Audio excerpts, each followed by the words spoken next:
नाम मुक्ति कुंडलान्विता। आज वह धुंधकारी जो प्रेत बना हुआ था वह दिव्य रूप रख करके प्रकट हुआ।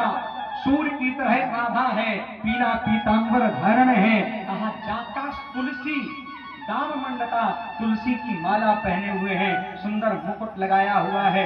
लोग पूछने लगे ये कौन है, ये कौन है, ये कौन है। वही धुंधकारी बोला, वही प्रेत बोला, धन्यम भागवती वार्ता प्रेत पीड़ा विनाशनी। धन्य है यह भागवत की कथा, धन्य है यह भागवत की कथा जो हम जैसे अधर्मी कुकर्मी प्रेत का भी उद्धार कर दिया। मैं वही धुंधकारी हूँ। लोगों ने देखा, अचंभित रह गए। विमान आया, विमान पर आरूढ़ होकर के आज भगवान के चरणों के लिए महाराज वह प्रस्थान कर गया, मोक्ष हो गया।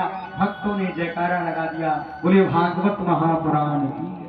लोगों ने कहा महाराज गोकर्ण जी से कि प्रभु आपने कथा सुनाने में दुहाती करी है, दुहाती अच्छे मन से अपने भाई को सुनाइए तो उनका उद्धार हुआ। विमान आया, हम सबके लिए विमान क्यों नहीं आया।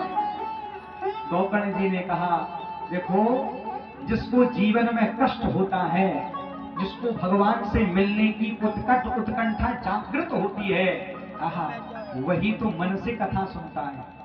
नहीं तो कई लोग महाराज व्यवस्थी देखने आते, कई लोग भजन सुनने आते, कई लोग ढोलक सुनने आते, कई लोग और ढोलक के पास गए, कई लोग महाराज श्लोक सुनने आते, कई लोग भाव देखने आते, कई लोग प्रेमी व्यवहार से आते कि कथा से कोई मतलब नहीं, उन्होंने कार्ड दिया था सो आएंगे, ऐसा आधे आधे मतलब एंट्री कर लो हम आ गए और 2 मिनट बैठे चले।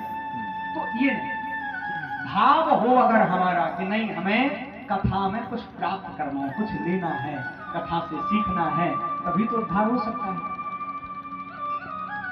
ग्रामवासियों ने कहा महाराज अगर हम फिर से दोबारा इस कथा को बड़े अच्छे मन से सुने तो उद्धार होगा। हाँ बिल्कुल होगा। तो ठीक महाराज भादों में वो कथा ऐसे क्रम से श्रावण में उस समय लास्ट में फिर से महाराज ये प्रारंभ हुई। और जैसे महाराज उस कथा के बाद में पांडाल नहीं बेचा गया और जैसे महाराज कथा हुई, आहा अब तो ऐसे मुक्त कंड रूप से गोकर्ण जी महाराज कथा को समेट रहे हैं, कथा को कह रहे हैं और सभी भक्त बड़ी टकटकी लगा करके बड़ी श्रद्धा भाव से इस कथा को सुन रहे हैं। आज हुआ क्या कि जैसे ही 7वां दिन विराम हुआ तो आज गजब हो गया। आज 1-2 विमान नहीं आए, जितने भक्त कथा सुन